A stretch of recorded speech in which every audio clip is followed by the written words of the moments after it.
حتیٰ کہ ٹوائلٹس میں شیعہ کافر کے نعرے لکھے گئے، حالانکہ شیعہ خود قرآن کا لفظ تھا، وَإِنَّ مِن شِيعَتِهِ لَإِبْرَاهِيمَ، اور بے شک نوح کے شیعہ میں، ان کے گروہ کے لوگوں میں ابراہیم بھی تھے، یعنی تمام انبیاء ایک گروہ سے تعلق رکھتے ہیں۔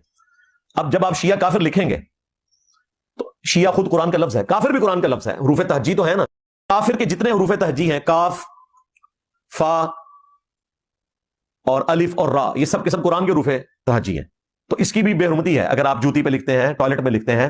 بسم اللہ الرحمن الرحیم۔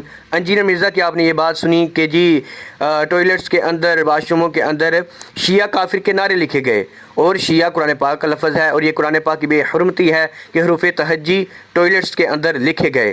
تو ہم بھی انجینئر مرزا کی اس بات سے اتفاق کرتے ہیں، ہمارے نزدیک بھی ٹوائلٹس، واش روم کے اندر کسی قسم کا بھی کوئی حروف تہجی ہو، یا قرآن پاک کی کوئی آیت ہو، یا کسی قسم کا بھی غیر متعلقہ الفاظ وغیرہ نہیں لکھ سکتے، ہمارے نزدیک بھی یہی حکم ہے۔ لیکن انجینئر مرزا اپنا یہ بیان دینے سے ایک ہفتہ پہلے انجینئر مرزا نے ایک اور بیان دیا تھا، ذرا وہ سنیے۔ ٹوائلٹ صرف وہ ہے جس سیٹ پہ آپ بیٹھ کے رفع حاجت کرتے ہیں، اس سیٹ سے اتر کے ٹوائلٹ ختم ہو جاتا ہے، وہ واش روم ہے، وہاں تو آپ پاکی حاصل کرتے ہیں بھائی، وہاں بسم اللہ بھی پڑھ سکتے ہیں، وضو بھی کر سکتے ہیں، غسل بھی کر سکتے ہیں۔ تو انجینئر مرزا کے نزدیک آپ جیسے ہی سیٹ سے اتریں گے تو آپ کا ٹوائلٹ ختم اور واش روم شروع۔ حالانکہ یہ گوروں کے انگریزوں کی اصطلاح، انجینئر مرزا صاحب کو پتہ نہیں کہ عربی میں بیت الخلاء یعنی بیت سے مراد وہ چار دیواری ہوتی ہے۔ اب وہ چاہے آپ نے مکس کیا ہو، وہ شاور بھی لگایا ہو، بیسن بھی لگایا ہو، جو مرضی بنا لے اسے، اب وہ پورے کا پورا بیت الخلاء ہی گنا جائے گا۔ اب اس میں آپ کسی قسم کا بھی کوئی کلمہ یا قرآن پاک کی آیت یا بسم اللہ الرحمن الرحیم یا کوئی دعا کچھ بھی نہیں پڑھ سکتے۔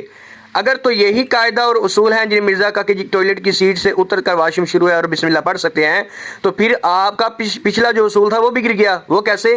کیونکہ جو شیعہ کافر کے نعرے لکھے گئے تھے وہ ٹوائلٹ کی سیٹ پر نہیں تھے لکھے گئے، وہ دیواروں پر لکھے گئے تھے۔ تو اب آپ کے نزدیک تو شیعہ کافر کے نعرے یا کوئی بھی حروف تہجی یا بسم اللہ الرحمن الرحیم بھی اگر دیواروں پر لکھا جائے تو وہ جائز ہوگا۔ کیوں؟ کیونکہ آپ کے نزدیک تو ٹوائلٹ صرف وہ سیٹ ہے جس پر رفع حاجت کی جاتی ہے، تو آپ کے نزدیک تو یہ بھی پھر جائز ہو جائے گا۔ اچھا، اس سے بڑھ کر اس کی جہالت دیکھیں، اس نے ایک بیان میں کیا کہا، یہ ذرا سنیے پہلے۔ جس موبائل پر اسلام 360 یا قرآن پڑھا جاتا ہے، اس موبائل کو ٹوائلٹ میں لے کے جانا اور ٹوائلٹ میں بیٹھ کے نیوز پڑھنا کیسا ہے؟ جی جائز ہے، جی پڑھیں۔ ٹوائلٹ میں بیٹھ کے سوٹیں لگانے سے تو بہتر ہے آپ کو خبریں پڑھ لیں، ٹھیک ہے پڑھ لیں، جائز۔ اب انجینئر مرزا سے میرا سوال ہے کہ کیا نیوز جو ہے، جو خبریں ہیں، ان میں حروف تہجی نہیں ہوتے؟